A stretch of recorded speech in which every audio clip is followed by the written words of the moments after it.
Welcome to America's Commercial Real Estate Show, your source for intel, forecasts, and success strategies. Hello, I'm Michael Ball. This segment's brought to you by GetValuate.com. Check it out. You can do online investment analysis and share it with colleagues easily online.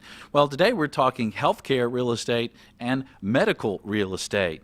You know, healthcare real estate, medical office buildings and such have been very popular investment around the country. But there's some changes coming up, right, with healthcare, or there's supposed to be.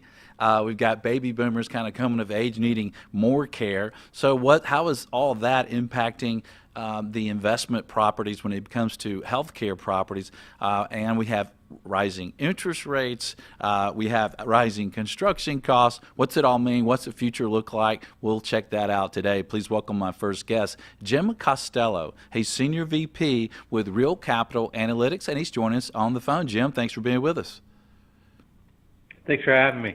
So, Jim, you know, I think the first question that I think a lot of our listeners have, and they think about commercial real estate and property values, is how values are trending. And I think it's the easiest way to talk about that is cap rates. What are you seeing for cap rate trends on medical office buildings? You know, medical office cap rates have been falling. The funny thing about this is that the sector traditionally was thought of as sort of an alternative to traditional commercial real estate. You go back to 2013, as recently as 2013, there's about an 80 basis point spread between medical office cap rates and traditional office cap rates. Mm-hmm. And today, that spread's gone. You know, the investor interest has grown so much that even as cap rates were compressing for all asset classes, it compressed more for medical office, and there's virtually no difference today between medical office cap rates and cap rates broadly. Yeah, that's interesting because we saw a lot of medical office buildings, and sometimes people ask us to say, hey, what's the difference between office buildings and medical office buildings? I said, well, they're just office buildings with a lot more going on, a lot more complexity. So I think you would hope maybe because of that complexity, you're getting a little better cap rate. But there again, I guess it makes sense because you have very stable tenants, sometimes long leases, and some of these tenants don't like to move. So what are these cap rates? What are you seeing as far as the range there? Well, nationally, we're looking at a 6.7 today for medical office cap rates. And yeah, historically, you should have expected a little higher premium for the complexity. And today, you don't get that for one of the reasons you highlighted at the very beginning. Everybody understands the demographic need of what's going to happen with the aging of the baby boomers. More medical services will be needed, and investors are pricing that in and saying, yeah, it's a little bit more complex to operate these, but there's a great, steady, long-run income story here, and they went in on that. Yeah. So what are the things, Jim, that may impact medical office buildings moving forward? We have a lot of things going on. We have changes in the healthcare system, and with insurance, we have changes in interest rates. So what should we consider as far as impact for MOBs? Well, in terms of healthcare stuff, for that, I'm going to have to punt. If I knew where that was going to be going, I'd have a different job. But the thing that you can control, the things you can understand, sort of what is your interest exposure, where's the world going there. Certain types of investors have been more active in acquisitions in the last year and a half that really tell a story about sort of the ability to absorb those fears and just deal with them and move on. So the REIT investors have captured about 40% of all acquisitions in the first half of this year. And so I look at that, and REITs are not on a tear buying a lot of assets broadly in other property sectors.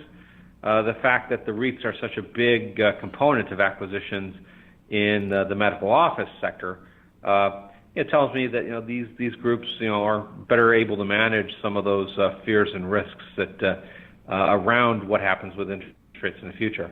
Yeah, well, that makes sense. And Jim, you mentioned that cap rates have been falling for MOBs. So I think in a lot of property sectors out there, tell me if I'm wrong, they're kind of flattening. But you say MOBs are still compressing. So what do you expect moving forward? And is that compression kind of small? And what do you expect moving forward?